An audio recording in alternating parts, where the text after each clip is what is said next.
নমস্কাৰ শ্বেয়াৰ মাৰ্কেটৰ মুখ্য বাতৰিলৈ স্বাগতম জনাইছোঁ বাতৰি আমি ইউএছ মাৰ্কেটৰ পৰা আৰম্ভ কৰিম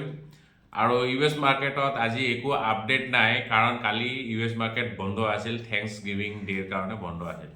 আচ্ছা বাই দ্য ৱে কালিৰ ভিডিঅ'টো আপলোড কৰোঁতে দেৰি হৈছিলে দেৰি নাই হোৱা একচুৱেলি আপোনালোকে অলপ পলমকৈ পাইছিলে কিন্তু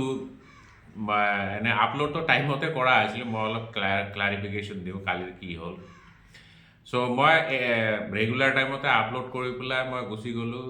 ল'ৰাটোক স্কুলত থ'বলৈ গুচি গ'লোঁ তাৰ পৰা আহি মই ব্ৰহ্মপুত্ৰ ৰিভাৰ ফ্ৰণ্ট পাৰ্কখন যে আছে তালৈ গ'লোঁ অলপ মৰ্ণিং ৱাকত সো আহি পেলাই মই দেখিছোঁ আৰে মানে মোবাইলত আহি পেলাই চাইছোঁ একো আপডেট নাই মানে জেনেৰেলি মোবাইলত পপ আপ আহে যে ভিডিঅ' হেৰি হৈ গৈছে প্ৰিমিয়াৰ হৈ গৈছে বুলি কিন্তু কালি মই আহি পেলাই চাইছোঁ মোবাইলটো মই থৈ যাওঁ ঘৰতে দেখিছোঁ একো তেনেকুৱা আপডেট অহা নাই মই বোলো মানে কি হ'ল প্ৰব্লেমটো কি তাৰপিছত ভালকৈ চাইছোঁ দেখিছোঁ যে মানে প্ৰাইভেট হৈ আছে ভিডিঅ'টো মানে পাব্লিক হোৱা নাই চ' সেইটো কাৰণে দেৰি হ'ল মই তাৰ পিছতে মানে এঘণ্টা 45 মিনিটমান পিছতে মই সেইটো এগেইন পাব্লিক কৰিলোঁ তেতিয়াহে আপোনালোকে পাইছে আচ্ছা যিয়ে নহওক চ' ইউএছ মাৰ্কেটটো বন্ধ হৈ আছিল কিন্তু তেওঁলোকৰ ফিউচাৰ্ছ এতিয়া শ্লাইট পজিটিভ জোনত আছে 0.2% মান ওপৰত ট্ৰেড কৰি আছে আৰু এছিয়ান বজাৰ একেবাৰে ফ্লেট নিকেই অলপ ওপৰত অলপ তলত ট্ৰেড কৰি আছে গিফ্ট নিফটি বাৰু অলপমান পজিটিভ গিফ্ট নিফটি প্ৰায় 30 পইণ্টছ মানৰ গেপ আপ অপেনিং ইণ্ডিকেট কৰি আছে চ' আমাৰ মাৰ্কেট আজি কি হ'ব আচ্ছা তাৰ আগতে আপুনি ডেটা অলপ চাই লওক ডেটা কালি এগেইন FI অলপমান বিক্ৰী কৰিছে ষ্টক 1255 ক্ৰ'ৰ্ছৰ ষ্টক বিক্ৰী কৰিছে DI तो मतलब अपना धुन में ही है बोले 3,941 ক্ৰ'ৰ্ছৰ ষ্টক বাই কৰিছে প্ৰায় 4,000 ক্ৰ'ৰ্ছৰ চ' মানে ভাল বাইঙে কৰিছে কিন্তু FI বাইং তেনেকৈ অহা নাই মানে কনভিনচিং বাইং বুলি যাক কোৱা হয় সেইটো বাইং অহা নাই তো আমাৰ মাৰ্কেট আজি কি হ'ব চ' যেনেকৈ গিফ্ট নিফটিটো পজিটিভ এতিয়া 30 পইণ্টছৰ গেপ আপ অপেনিং ইণ্ডিকেট কৰি আছে যদি গ্যাপ আপ ওপেন হয় কালিতো নিফটি নতুন লাইফ হাই বনাইছে চ' নিফটিৰ কাৰণে এতিয়া ইম্পৰ্টেণ্ট লেভেলটো হ'ব কালিৰ যোনটো হাই আৰু এইটো ইম্পৰ্টেণ্ট কিহৰ কাৰণে কাৰণ এতিয়া আপুনি যদি ডেইলি চাৰ্ট চাই নিফটিৰ তাতে এটা ড্ৰেগন ফ্লাই ডজি বা আপুনি গ্ৰীপষ্টোন ডজি কেণ্ডেল এটা পাব দেখা পাব আৰু আজিৰ কেণ্ডেলটো ডিচাইডিং কেণ্ডেল হ'ব যদি আজিৰ কেণ্ডেলটো বেয়াৰিছ কেণ্ডেল হয় তেতিয়াহ'লে তিনিটা কেণ্ডেল লৈ পেলাই যোনটো পেটাৰ্ণ ফৰ্ম হ'ব তাক কোৱা হ'ব ইভিনিং ষ্টাৰ পেটাৰ্ণ চ' আপোনালোকে যদি টেকনিকেল এনালিচিছ জানে তেতিয়াহ'লে গম পাব ইভিনিং ষ্টাৰ কি হয় ইভিনিং ষ্টাৰ যদি ফৰ্ম হয় তাৰমানে এইটো এটা বেয়াৰিছ ৰিভাৰ্চেল পেটাৰ্ণ হ'ব তাৰমানে মাৰ্কেট তললৈ যোৱাৰ চান্স আছে গতিকে কালিৰ হাই আৰু কালিৰ ল'টো মন কৰিবলগীয়া হ'ব বাই চান্স যদি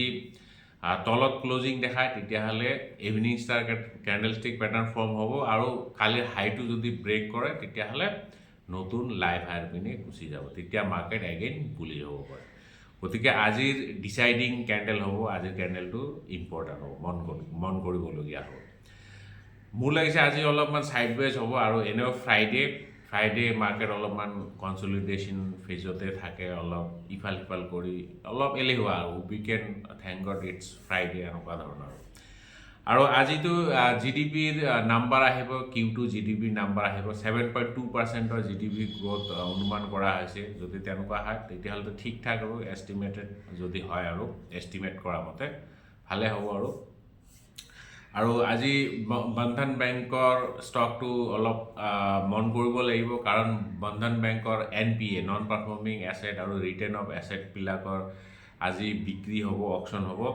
চ' প্ৰায় 7,000 ক্ৰ'ৰ্ছৰ এছেট বিক্ৰী হোৱা চান্স আছে গতিকে আজি ষ্টকটো ফ'কাছত থাকিব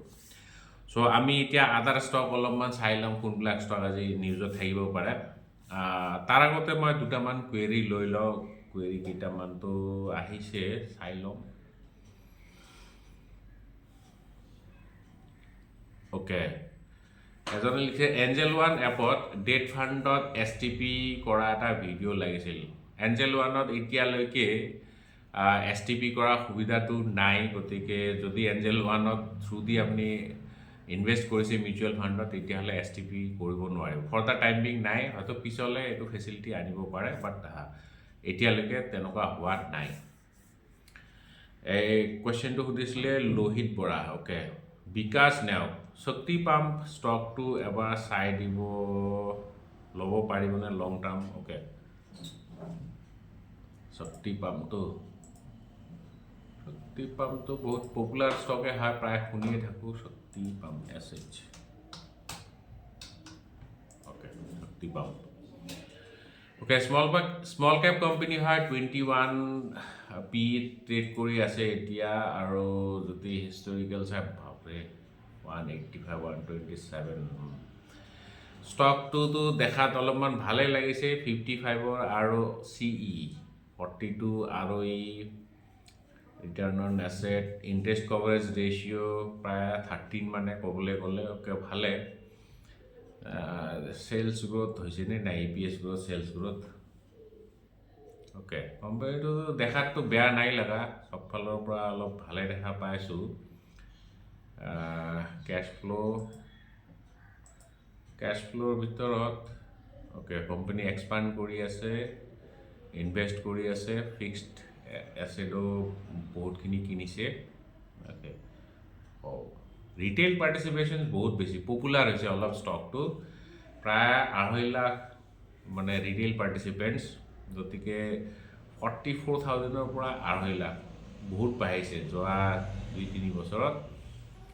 আৰু নেগেটিভ কিবা আছে নেকি কোম্পানীটোতো চব ফালৰ পৰা পজিটিভে দেখা পাইছোঁ কোম্পানী হেজ হাই ডেটৰ ডেজ 152 পাবলে এইটো এটা অলপমান ৰেড ফ্লেগে হয় ডেটৰ ডেজটো বহুত বেছি ডেটৰ ডেজ মানে গম পাইছেনে মানে কোম্পানী যেতিয়া প্ৰডাক্ট বিক্ৰী কৰাৰ পিছত পইচাখিনি কেতিয়া ঘূৰি আহে সেইটো কোৱা হয় ডেটৰ ডেজ চ' ডেটৰ ডেজটো 150 ডেজ মানে ক'বলৈ গ'লে প্ৰায় 6 মাহ নহ'লেও 5 মাহ মূৰতহে মানে পইচাটো আহে চ' যিমান পইচা ফচি থাকে সিমানে কোম্পানীৰ কাৰণে বেয়া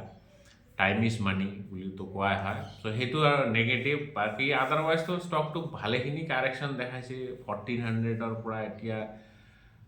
বিল' 700 ওকে মোৰ দেন 50%ৰ মানে কাৰেকশ্যন দেখাইছে এনেকুৱা লেভেলত বাই কৰিলে চাগে বেয়া নহ'ব বাট ৰিকমেণ্ডেশ্যন নহয় অলপমান এট্ৰেক্টিভ লেভেলতে আছে কিন্তু এইবিলাক স্মল কেপ ষ্টক হয় সদায় মনত ৰাখিব ভেৰি ৰিস্কি হয় চ' সেইটো চাই পেলাই আৰু নিজে সিদ্ধান্ত ল'ব আৰু কি আছে দুল বড়ো 662 ITC 7,000 চেয়াৰ আচ্ছা চেয়াৰটো নহয় শ্বেয়াৰ হ'ব শ্বেয়াৰ হোল্ডিং আছে প্ৰাইচ 403 ব্ৰেকআউট আহিবনে নেক্সট মান্থ 7,000 শ্বেয়াৰ কিনিছে ITC বহুত মালদাৰ পাৰ্টি যেন লাগিছে 7,000 এতিয়া প্ৰায় 400 মানৰ ট্ৰেড কৰি আছে চ' 4-7 গুণ 28 lakhs ইনভেষ্ট কৰিছে এটা ষ্টকত বাপৰে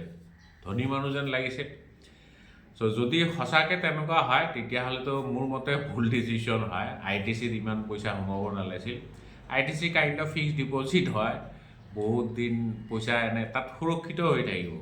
পইচাটো ছেফ কিন্তু পইচাটো নাবাঢ়ে আৰু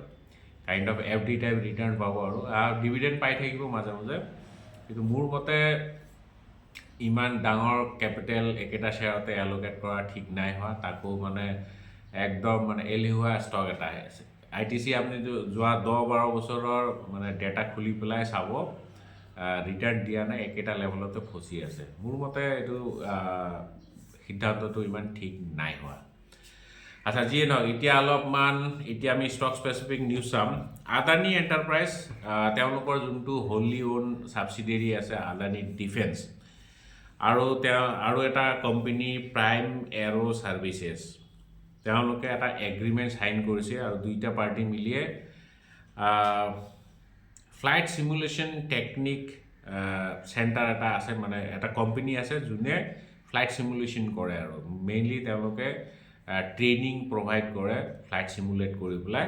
সো সেইটো কোম্পানী একুয়াৰ কৰিবলৈ গৈ আছে প্ৰায় 73% মান ষ্টেক তেওঁলোকে বিক্ৰী কৰিব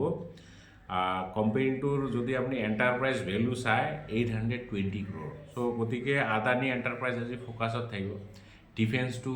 বেলেগকৈ হেৰি হোৱা নাই লিষ্ট হোৱা নাই গতিকে আদানী এণ্টাৰপ্ৰাইজৰ আণ্ডাৰতে আছে এতিয়াও টাটা টেকন'লজিয়ে তেওঁলোকে এটা জাৰ্মান কোম্পানী একুয়াৰ কৰিবলৈ গৈ আছে এছটেক GmbH আৰু লগতে ছাবচিডেৰী 75 মিলিয়ন ইউৰো দি পেলাই মানে ইণ্ডিয়ান ৰুপিত ক'বলৈ গ'লে 777 crore আৰু এইটো মেইনলি কোম্পানীয়ে অটোমোটিভ ছেক্টৰত ভালেখিনি ছাপোৰ্ট প্ৰভাইড কৰিব মেইনলি R&D তাৰপিছত গ্ল'বেল ইঞ্জিনিয়াৰিং যোনবিলাক লিডিং অটোমোবাইল মেনুফেকচাৰাৰ হয় তেওঁলোকৰ লগত কাম কৰিবলৈ এই কোম্পানীটোৱে বহুত হেল্প কৰিব টাটা টেকন'লজি গম পায় টাটা টেকন'লজি মেইনলি অটোমোটিভ ছেক্টৰত ছাৰ্ভিচ প্ৰভাইড কৰে mainly software service electronic service সেইবিলাক আৰু ৰিফেক্স ইণ্ডাষ্ট্ৰিজ এইটো এটা ভাল কোম্পানী আছিল এটা সময়ত মাল্টিবেগাৰে আছিল ৰিফেক্স কোম্পানীটোৱে ৰেফ্ৰিজাৰেণ্ট বনায় ৰেফ্ৰিজাৰেণ্ট আছে যে যোনটোৱে মানে যোনটো আমি যে কওঁ এচিৰ গেছ সেইটোক কোৱা হয় ৰেফ্ৰিজাৰেণ্ট তো সেইটো কোম্পানীয়ে এটা 100 crore অৰ্ডাৰ ৰিচিভ কৰিছে আমাৰ ইণ্ডিয়ান এটা ডাঙৰ কংগ্ল'মাৰেটৰ পৰা মেইনলি কামটো হ'ব এক্সকাভেশ্যন লোডিং আৰু transportation of pond ash and bottom ash আৰু বটম এছ মানে ৰেজিডিউ ক'বলৈ গ'লে সেইটো মানে হেৰি কথাত ক'বলৈ সংক্ষেপে ক'বলৈ গ'লে চফা কৰা এটা অৰ্ডাৰ পাইছে চ' যি নহয় 100 crore অৰ্ডাৰ মোটামুটি ডাঙৰ অৰ্ডাৰে হয় চ' সেইটো কোম্পানী ফ'কাছত থাকিব মুথুত মাইক্ৰ'ফিন তেওঁলোকে 450 crore কেপিটেল ৰেইজ কৰিবলৈ গৈ আছে থ্ৰু NCD নন কনভাৰ্টেবল ডিবেঞ্চাৰৰ যোগেদি চ' এইটো কোম্পানীৰ ফ'কাছত থাকিব জাইডাছ লাইফ FDA এপ্ৰুভেল পাইছে এটা ডায়েবেটিছ মেডিচিনৰ কাৰণে টেবলেটছৰ কাৰণে এইটো যোনটো মানে আহমেদাবাদ ফেচিলিটিত মেনুফেকচাৰ কৰা হ'ব গতিকে জাইডাছ লাইফৰ ফ'কাছত থাকিব আৰু আজি বাতৰি ইমানে আজিতো ফ্ৰাইডে কাইলৈ আমি লগ নাপাওঁ চিধা মানডে লগ পাম চ' হেপ্পী উইকেণ্ড এনজয় কৰিব আৰু চিধা আমি মানডে লগ পাম জয় আই অসম